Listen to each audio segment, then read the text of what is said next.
Hi guys, akkam jirtu fayyaa keessanii nagaadha. Fayyaan keessan nagaan keessan kami jirtu guys, hordoftoonni abdii boruu taataan marti keessanuu akkam jirtu bakka jirtanitti nageenyiif haraara waaqayyo isiniif haa baay'atu jecha nagumaa hojiin akkamii jiruun jireenya akkamii maal keessa jirtu jajjabaadhu qimamoonni mana maadaamii jajjabaachaa jirtu ani fayyaa kiyya nagaa kiyya galataa waaqayyo warroonni immoo mana kanaaf haaraa taatan subscribe godhaa like share nu godhaa nu jajjabeessaa isin jecha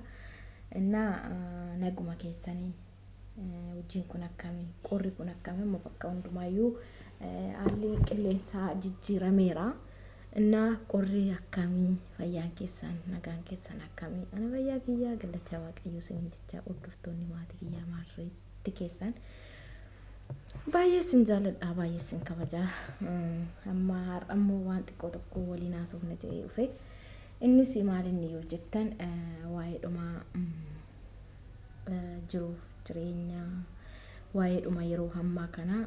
miidiyaa irratti illee ta'aa jiru waan yeroo ammaa kana illee nama tokko irratti ga'ee miidhaa nama tokko irratti ga'aa jiru namni tokko nama amanuu jechuun biyya lafaa kanatti baay'ee ulfaata. Dammoo ijoolleen biyya hormaa jirru kuni nama hamannee hiriyaa qabannee hiriyaa baafannee iyyaa nuti faana nyaannee faana dhunnee mistira keenya faana haasofnee wanta jiru hunda timnee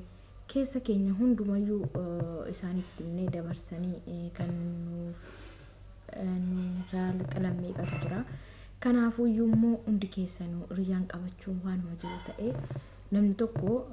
lakifuun ladagguun hiriyaa qabaachuun gaariidha. Maaliif jennaan nama gargaara yeroo tokkoof nama gargaara.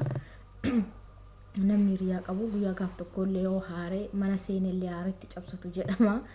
Yaa hiriyaa namaa immoo deebiteeti wal salphifti waanumati wajjiniin nyaattee wajjiniin dhuddee wajjiniin haasoftee rikaardii nama gootee waan taane miidiyaa irratti nama baasanii hiriyaa inamanina batalayyi ijoolleen biyya haaraa jirtan kun of eeggadha hiriyaa namanina eenyumaa namanina wajjin yeroo waan walitti siffidii wajjin nyaadha wajjin dhugaa garuu amantanii keessa keessan baastanii waan keessi keessan jiru waan ko'umata waan rakkattan itti namatina baqqariyaa keessanitti maali waaqa keessa faanaasaa maali furmaata illee kasinii kennu waaqayyoodha jechuudha namaan alatti namaan alatti furmaata kan namaa kennu waaqayyoodha waan ta'eef kanaafiyyuu bakka jirtanitti waaquma keessan kadhadhaa waan dhabdanillee waan rakkattanillee waan sin ko'umsillee waaqa keessan faanaasaa maaliif nama olitti kan hunda nama gargaaru gammachuu yeroo gammachuu keetii yeroo gadda keetii yeroo waan mattisii dhaga'u rakkina keetti mattu namarraa waaqayyoodha waan ta'eef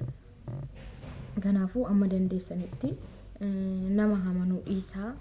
nama namaniinaa hiriyaan qabattanii hiriyaa keessatti mistira keessan baastanii inimatiinaa ani kan isiniin jedhu waan isin gorsu hiriyootatu deebi'ee wal nyaachaa hiriyaa finimmoo hiriyaa kootii nan liqeessaa burduu tokko keessi bakka atis namarraa liqeeffate hiriyaa keetiifis liqeessin maaliif jennaan yoo waan tokko assaabdan yookiin mana wayiin ijaaradha yookiin lafaan bitadha yoo jettanii ijoollee wal beektanii ijoollee akka safaraatti walitti hixxan ijoolleen amma ollaa biyya kootii amma ijoolleen jiraachuu malu jiraachuu dhiisuu malu ijoollee wal beektan yookiin ijoollee firaatiin illee uqubii walitti aadhaati ijoollee wal beektan sun jechuudha walitti aadhaati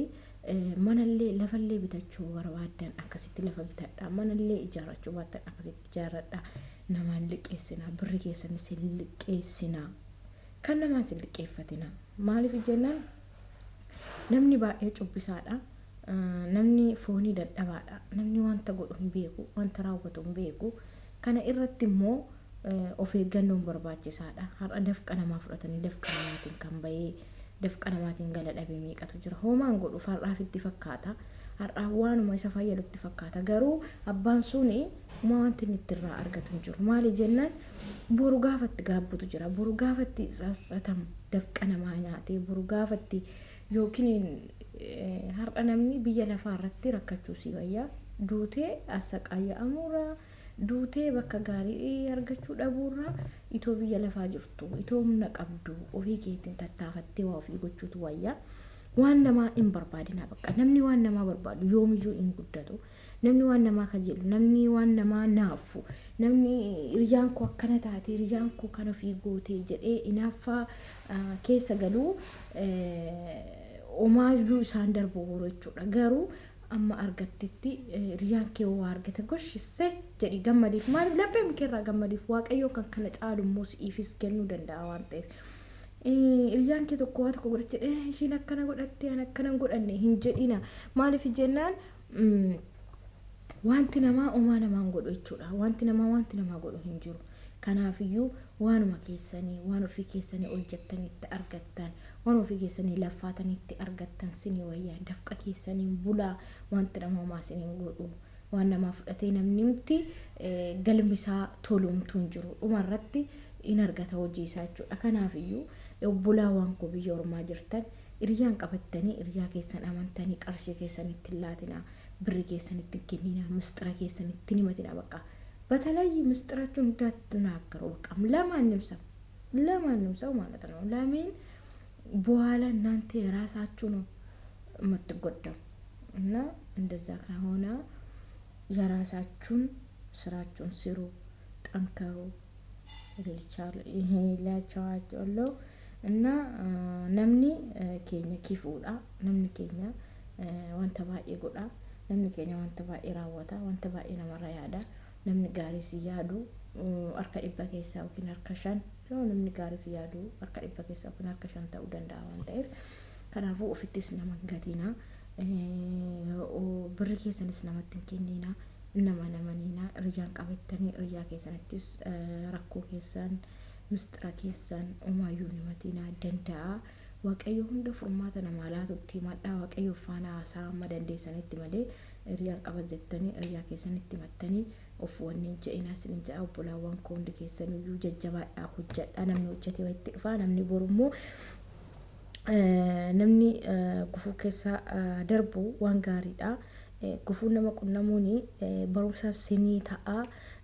boru wanta sanarraa simbo wanta barattaniidha wanta if kanaafiyyuu amma dandeessanitti hiriyaarraaf qoxxobaa hiriyaan umaa siniin gootu simballeessiti malee hiriyaan umaa siniin gootu hiriyaarraaf qoxxobaa